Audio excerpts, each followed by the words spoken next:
43 कुळक्षय करणाऱ्यांच्या ह्या वर्णसंकरकारक दोषांनी जातीधर्म व शाश्वत परंपरागत कुलधर्म उद्ध्वस्त होतात। अर्जुनाला असे वाटत होते की कुलधर्म हा सनातन आहे, कुलधर्म शाश्वत आहे, परंतु श्रीकृष्णाने त्याच्या या विचारांचे खंडन करून त्याला सांगितले की आत्मा हाच सनातन शाश्वत धर्म आहे।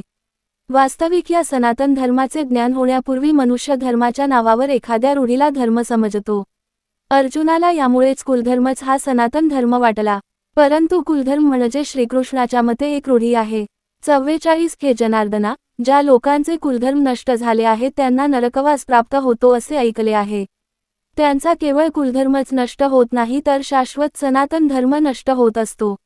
जेव्हा धर्मच नष्ट होतो तेव्हा धर्म नष्ट करणाऱ्या लोकांना अनंत कालापर्यंत नरकवास भोगावा लागतो असे ऐकले आहे। अर्थात पाहिले नाही, केवळ ऐकले आहे।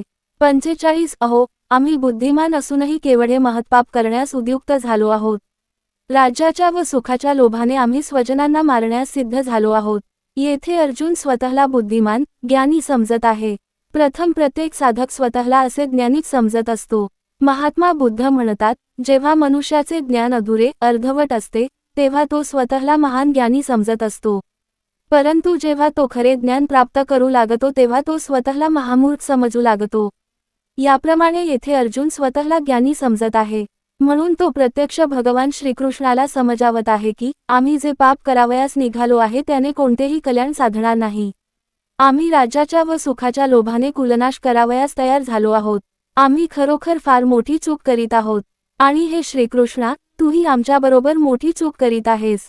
परमज्ञानी व परिपूर्ण असणाऱ्या भगवान श्रीकृष्णाला असे म्हणून अर्जुनाने चांगलाच धक्का दिला व शेवटी तो आपला निर्णय देतो। 46 धृतराष्ट्राच्या पुत्रांशी लढण्यापेक्षा त्यांनी शस्त्रविरहित व प्रतिकार न करणाऱ्या मला युद्धभूमीवर ठार मारले तरी ते माझ्यासाठी अधिक कल्याणकारक ठरेल। निदान इतिहास म्हणेल की अर्जुन खरोखर समजूतदार होता म्हणून त्याने आपले प्राण देऊन एवढी मोठी प्राणहानी करणारे भयंकर युद्ध टाळले। भोळ्याभाळ्या व निष्पाप मुलांचे प्राण वाचवण्यासाठी व कुळ नष्ट होऊ नये म्हणून लोक आपल्या प्राणांची आहुती देत असतात। इथे मोहाचे प्राबल्य वाढल्यामुळे, आत्मज्ञान झाले नसल्यामुळे, अज्ञानामुळे अर्जुन असे म्हणत आहे। जेव्हा मोह प्रबळ होतो तेव्हा असेच घडत असते। मनुष्य अगदी परदेशात जाऊन वैभवशाली प्रासादात राहत असला तरी काही दिवसांनंतर त्याला आपली झोपडी आठवते। अर्जुनाचे इथे असेच झाल्याने तो म्हणत आहे की धृतराष्ट्राच्या शस्त्रधारी पुत्रांनी शस्त्रांचा त्याग केलेल्या व प्रतिकार न करणाऱ्या मला रणभूमीवर ठार केले तरी ते कल्याणकारकच ठरेल, कारण निदान ते तरी सुखी होतील। 47 संजय धृतराष्ट्राला म्हणाला की दुःखाने अतिव्याकुळ झालेल्या अर्जुनाने असे म्हणून आपले धनुष्य व बाण बाजूला ठेवून दिले व रथाच्या मागील भागात खाली जाऊन बसला। याचाच अर्थ क्षेत्रज्ञ यांच्या संघर्षात भाग न घेता तो त्या संघर्षातून बाजूला झाला। अर्जुन जेव्हा सैन्याचे निरीक्षण करतो तेव्हा ज्यांना मारावयाचे आहे तो सगळा आपला परिवार आहे, आप्त, मित्र, स्वजन आहेत असे त्याला दिसते। जेवढा आपला संबंध तेवढेच आपले जग असे प्रत्येकाला वाटत असते। इथे अर्जुनालाही तसेच वाटले आहे। दयाशीलतेच्या पहिल्या टप्प्यात पारिवारिक मोह अडसररूप बाधक ठरत असतो, परंतु जेव्हा साधकाला समजते की या मधुर संबंधानेच भयंकर विच्छेद होणार आहे, आपण त्यांना जसे समजतो तसे ते संबंध मधुर नाहीत, तेव्हा साधक घाबराघुबरा होतो। त्याला प्रथम स्वजनासक्तीला मारणे अयोग्य, अनिष्ट वाटते व म्हणून तो प्रचलित रूढीमध्येच आपल्या संरक्षणाचा उपाय शोधू लागतो। इथे अर्जुनाने असेच केले आहे। येथे तो म्हणतो कुलधर्म हाच सनातन शाश्वत धर्म आहे।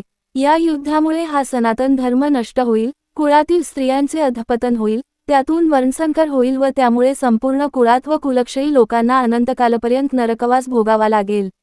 म्हणून आपल्या सनातन धर्माचे रक्षण करण्यासाठी येथे अर्जुन व्याकुळ झाला आहे। तो श्रीकृष्णाला विचारतो की आम्ही लोक बुद्धिमान व विवेकी असताना आम्ही हे महापाप का करावे? अर्थात त्याच्या मते श्रीकृष्णही हे पाप करायला सिद्ध झाले आहेत। तेव्हा नरकवासाकडे नेणाऱ्या पापातून स्वतःचा बचाव करण्यासाठी तो म्हणतो, मी हे युद्ध करू शकणार नाही। असे म्हणून तो रथाच्या मागील बाजूस खाली बसला, म्हणजेच क्षेत्रज्ञ यांच्यातील संघर्षामधून त्याने माघार घेतली।